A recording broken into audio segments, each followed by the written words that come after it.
បាទសួស្តីអ្នកនរគ្នានេះគឺជាសកម្មភាពខ្លះៗដែលខ្ញុំបានទៅលេងនៅភ្នំពេញរយៈពេល2យប់2ថ្ងៃអញ្ចឹងចង់ដឹងថាខ្ញុំធ្វើខ្លះអ្នកទាំងអស់គ្នាអាចមើលវីដេអូនេះពីដើមរហូតដល់ចប់បានអញ្ចឹងជាដំបូងយើងចំកៅអៅហើយអស់បន្ទាប់ពីនឹងមកទៀតយើងក៏ជួបជុំគ្នាឡើងឡាន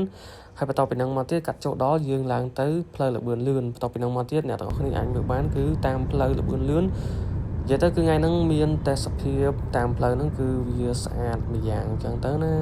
បន្ទាប់ពីមានភ្នំមានបន្ទាប់ពីមើលទេសភាពហើយអស់យើងក៏កាត់ចូលដល់កន្លែងយើងញ៉ាំអីតិចតួចអញ្ចឹងទៅណាថប់កាពះបន្ទាប់ពីនឹងមកទៀតក៏កាត់ចូលដល់យើងទៅដល់ភ្នំពេញដោយជោគជ័យជាសកម្មភាពទី1ដែលពួកយើងបានធ្វើគឺជូនប្រូសេសរបស់ខ្ញុំនឹងមកក្រុមហ៊ុន Check Tour ដើម្បីទិញឡានតែសូមបញ្ជាក់បន្តិចគឺទិញឡានលុយសុទ្ធមិនមានការបងរំលោះទេអញ្ចឹងអ្នកទាំងអស់គ្នាអាចមើលបាននិយាយរួមទៅគឺនុស្ស័យស្អាតឆ្លាតហើយពូកែមសំឡុយទៀតបន្ទាប់ពីនឹងមកទៀតក៏មានកដោមានអីជាបាច់ផ្កាហូបជូនពរលក្ខណៈ congratulation បងស្រីចឹងទៅណាបាទបន្ទាប់ពីនឹងមកទៀតគឺសកម្មភាពទី2ខ្ញុំបានដល់កន្លែងលក់គ្រឿងអលង្ការតែងជាងតែងអីចឹងទៅបន្ទាប់ពីនឹងមកទៀតយប់ឡើងយើងក៏ជួបជុំគ្នាផាត់ធីផឹកលេងជាបងប្អូនអញ្ចឹងណាហើយតោះមកមានសូមានអីបង្ហាញអញ្ចឹងទៅ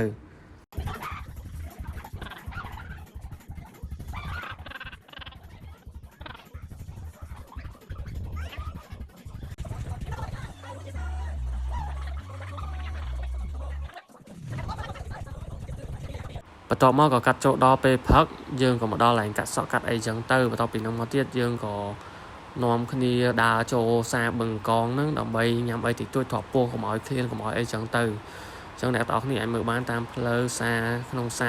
អីហ្នឹងមានលក់និយាយទៅមកអីគឺតំណងទាំងអស់បន្ទាប់ពីយើងញ៉ាំអីនៅបឹងកងតែវ៉ាត់អីហើយអស់ចឹងទៅយើងក៏ត្រឡប់ដល់ផ្ទះមួយសាដើម្បីអីងូតទឹកងូតអីផ្លាស់កៅអៅផ្លាស់អីចឹងហើយបន្ទាប់ពីហើយអស់ក្នុងរយៈពេលម៉ោង4ម៉ោង5ហ្នឹងយើងក៏ចាប់ផ្ដើមចេញដំណើរបន្តហ្នឹងមកដល់មុខវាំងតែគេមានលក់ម្ហូបមានអីត្រេងមានអីតាមហ្នឹងចឹងទៅបន្ទាប់ពីនោះទៀតយើងញ៉ាំអីថតពោះហើយអស់យើងក៏ត្រឡប់មកឡានយើងវិញហ្នឹងដើម្បីធ្វើសកម្មភាពរឿងទី3ហ្នឹងគឺមកមើល idol ជាង